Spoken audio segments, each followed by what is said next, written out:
حضور نماز باجماعت میں جب امام سورۃ فاتحہ کے بعد دوسری سورت پڑھ رہا ہوتا ہے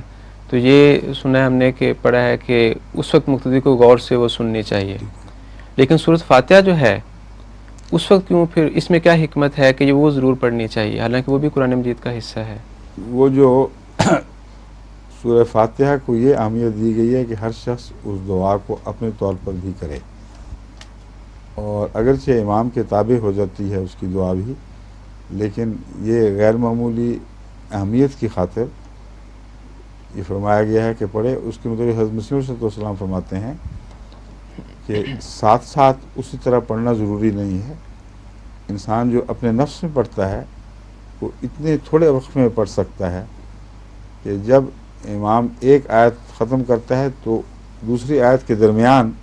ہر مقتدی اپنی پڑھ سکتا ہے۔ حضرت مسیح علیہ السلام نے جو یہ موقف اختیار فرمایا اس کی وجہ یہ تھی کہ بعض لوگوں نے یہ اعتراض اٹھایا ہوا ہے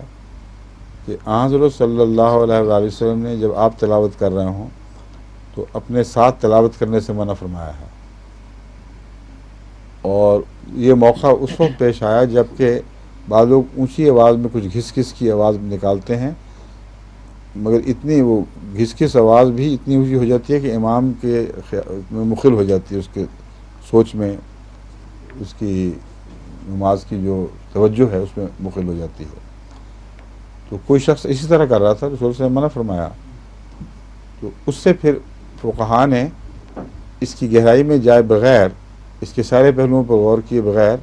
سیدھا سادہ یہ مسلک اختیار کر لیا کہ امام جب کچھ پڑھ رہا ہو تو کچھ نہیں کرنا، اور ایسے ائمہ موجود ہیں جو سورہ فاتحہ کے متعلق بھی یہی مسلک رکھتے ہیں